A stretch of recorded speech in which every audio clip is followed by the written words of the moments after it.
देशस्य नागरिकस्य कल्याणाय रक्षणाय अहम पूजां अपना नाम गोत्र उत्पन्नोऽहं समस्त कायिक वाचिक मानसिक त्रिविध ताप पाप शमनार्थम अहम पूजनम करिष्ये।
Hands up.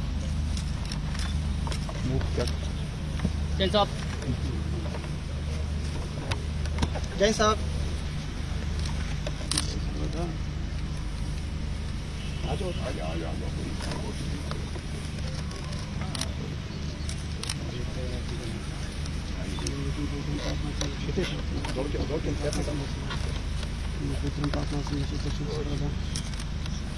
हो गया सर, एक पंडित जी को भी करो।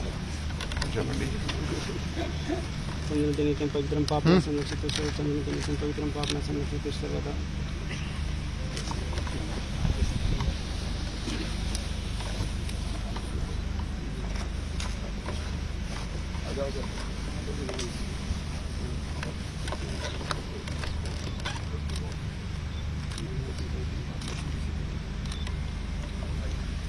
भारत संभवतः इकलौता देश है जहां शास्त्रों और शस्त्रों की एक साथ पूजा होती है, यानी शास्त्र और शस्त्र को समान आदर के भाव से भारत में देखा जाता है।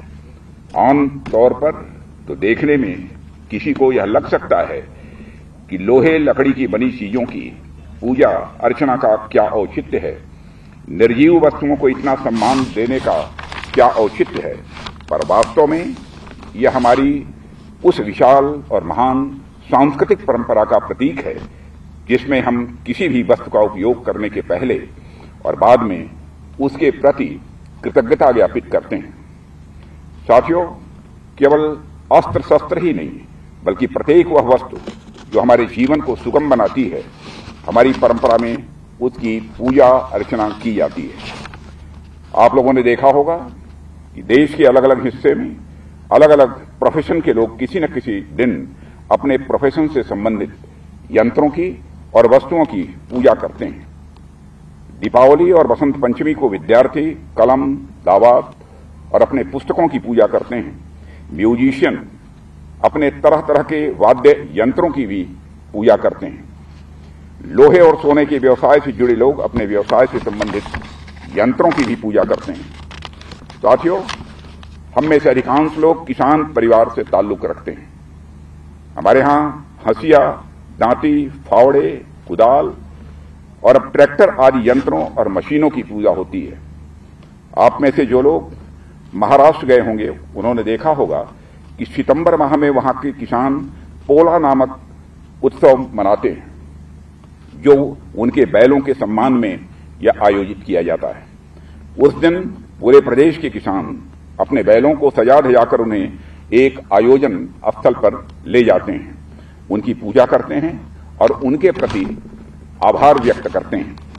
कहने का अर्थ यह है कि शस्त्र पूजा कुछ इक्विपमेंट की पूजा भर ही नहीं है, बल्कि सृष्टि के उस एक एक कण के प्रति कृतज्ञता का प्रतीक है जिनसे हम कुछ भी लाभ लेते हैं। किसी विशेष दिन शस्त्रों की पूजा अर्चना करना उनके प्रति यह आभार प्रकट करना माना जाता है। आप लोग इस महान परंपरा का निरंतर निर्वाह करते चले आ रहे हैं, ये बेहद खुशी की बात है और इसके लिए भी मैं आप सभी को अपनी तरफ से हार्दिक बधाई देता हूं। साथियों, हम सब जानते हैं कि आज का पर्व बुराई और अच्छाई, विजय का प्रतीक है। आज ही के दिन भगवान राम ने रावण का वध किया था। भगवान राम ने बुराई के प्रतीक रावण पर जब विजय हासिल की थी तो वह विजय राम ने सिर्फ अपने लिए हासिल नहीं की थी। राम ने वह लड़ाई पूरी मानवता के लिए लड़ी थी। वह विजय सिर्फ भगवान राम की विजय नहीं थी, बल्कि वह मानवता की विजय थी। मैं यहां मानवता की विजय की बात इसलिए कह रहा हूं क्योंकि रावण बहुत बड़ा विद्वान, धनवान और होने के बावजूद सामाजिक बुराइयों का वह प्रतीक था, वह अधर्म का प्रतीक था, वह असत्य का प्रतीक था। और भगवान राम उस बुराई, उस अधर्म और उस असत्य के विरुद्ध लड़ रहे थे। भगवान राम की रावण से कोई व्यक्तिगत दुश्मनी नहीं थी। भगवान राम ने किसी घृणा में आकर रावण से युद्ध नहीं किया, बल्कि उन्होंने रावण से युद्ध इसलिए किया क्योंकि रावण मानवीय मूल्यों के सर्वथा विरुद्ध था। भगवान राम की वही प्रेरणा मैं हमारे सैनिकों के भीतर देखता हूं। हमने आज तक किसी भी देश पर आक्रमण नहीं किया है, क्योंकि हमारे मन में किसी भी देश के लिए कभी भी कोई बैर का भाव नहीं रहा है। हमने तो किसी भी देश के साथ केवल तब युद्ध किया है जब उसने हमारी अखंडता और संप्रभुता का अपमान किया है, जब उसने धर्म, सत्य और मानवीय मूल्यों के खिलाफ जंग छेड़ी है। हमने किसी भी देश के विरुद्ध नफरत या घृणा से प्रेरित होकर कभी युद्ध नहीं किया है। ये हम भारतवासियों के संस्कार हैं साथियों, जो हमें विरासत में मिले हैं। हम इस अनमोल विरासत को आगे भी बरकरार रखेंगे। यह संकल्प भी विजयादशमी के पावन पर्व पर हम सबको लेने की आवश्यकता है।